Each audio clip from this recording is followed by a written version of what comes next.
तब्दील किया गया 5 अगस्त 2019 से, तो उसके बाद से इमरान खान साहब ने फौरी तौर पे उस मसले को उठाने की कोशिश की और उन्होंने जनरल असम्बली के इजलास में ख़ताब किया और उसके बाद बड़े बड़े मुजाहरे हर जगह शुरू हो चुके थे।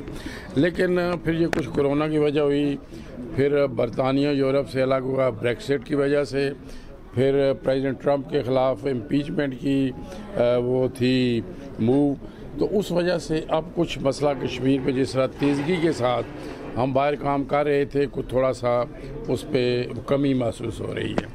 तो एक तो हम पहली कोशिश ये है कि हमारा जो डायस्पोरा है, यानी जो बैरून मुल्क कश्मीरी हैं, उनको तेज़ तर करें ताकि वो वहाँ पर दोबारा मुजाहरे, वहाँ की दोबारा पार्लियामेंट्स और दीगर जो अदारे हैं वहाँ पर जाकर 1.5 करोड़ कश्मीरी आवाम की तर्जमानी करें। और यही मैं समझता हूँ कि एक बड़ी स्टार्ट हो सकता है हमारा। मैंने ये अपने कायद इमरान खान साहब को भी वो तजवीज़ दी है कि कुछ जो थोड़ा सा ठहराव आया है उसके बाद मैं तो अपनी हम्बल कैपेसिटी में कोशिशें कर ही रहा हूँ। पिछले 5 अगस्त 2020 को भी, फिर 15 अगस्त 2020 को यौम सियाह के मौके पर भी मैंने लंदन, न्यूयॉर्क, ब्रसल्स, बर्लिन हर जगह मुजाहरे करवाएं, लेकिन वो टेम्पो भी नहीं बन रहा।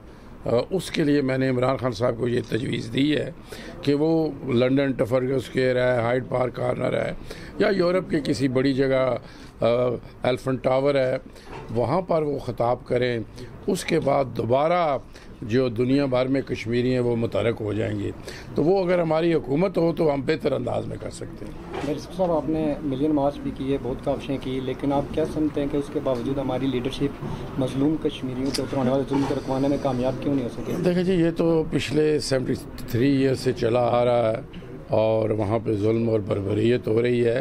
लेकिन ये जो कदम भारत ने उठाया है 5 अगस्त वाला, 2019 वाला, इससे मैं समझता हूँ कि मसला कश्मीर एक लिहाज से ज़िंदा हो गया है और पूरी दुनिया ये समझ चुकी है कि मसला कश्मीर हल किए बगैर साउथ एशिया में अमन नहीं हो सकेगा।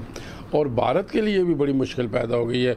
वो ये समझता था कि ये करके वहाँ पे जुल्म और बर्बरियत करके लोगों को हम दबा सकेंगे, लेकिन वो दबाने में भी नाकाम रहा। अब इतनी दुनिया को वो शहीद करना भी उसके लिए मुमकिन नहीं है, लिहाजा भारत खुद फंसा हुआ है और मुझे यकीन है कि इससे कोई आज़ादी की तरफ रास्ता निकलेगा।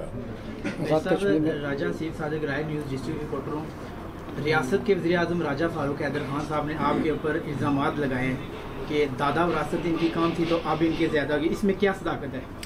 मैंने उसका जवाब जलसे में दे दिया है राय साहब कि उसकी टांगें काँप रही हैं और ये जो जमे गफ़ीर निकले हैं ना, अभी तो दादा तक गया कि परदादा तक न चला जाए। आपने कहा है कि हम जो है ना इत्तेफाक का अमल पूरे जगह में शुरू करेंगे, क्या ये अपने से भी होगा?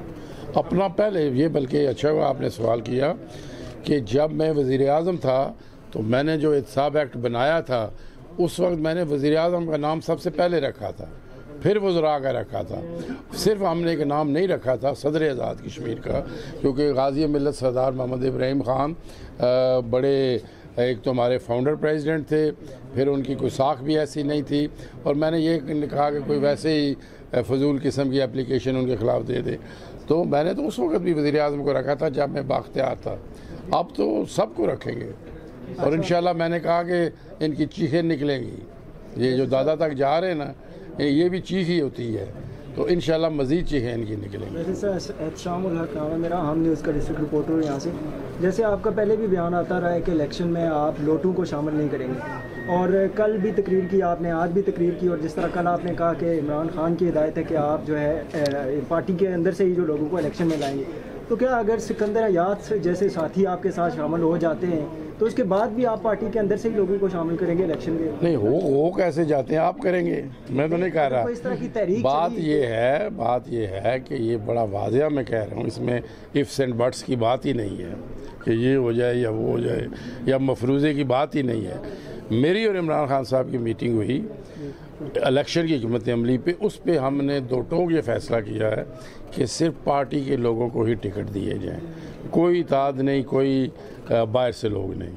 तो हम उसी पे काम कर रहे हैं और आपने देखा कि आज भी खड़गुजरा उसी का हिस्सा है। नकियाल भी मैं इंशाल्लाह जल्दी आ रहा हूँ।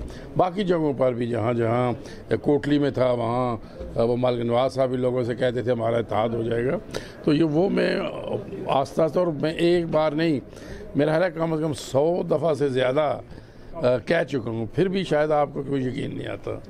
सर अक्सर ये अवाम में कन्फ्लिक्ट पाया जाता है कि आप और सिकंदर याद साहब के दरमियान कोई मरासम है या कोई तल्लुक या ज़ाती जो सियासत में आएगा। एक सवाल ये है मेरा। दूसरा ये है कि अगर आप 21 के इलेक्शन जीते हैं तो आप कोटली के अंदर पहला काम क्या करेंगे?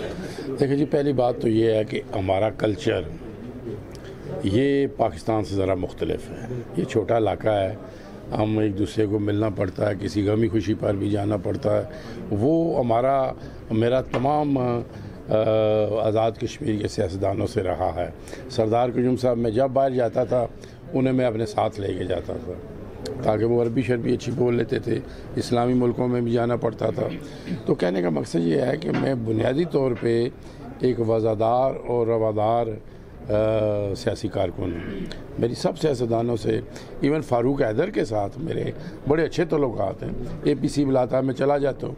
पाकिस्तान में ये कल्चर नहीं है, इसलिए मेरा सबसे तल्लक है। लेकिन मेरा जो इंटरेस्ट है पार्टी का, दैट इज़ पैरामाउंट। वो ये है, मेरा और अब इमरान खान का फैसला हुआ है कि हमने पार्टी के लोगों को टिकट देना, बात ख़त्म हो गई।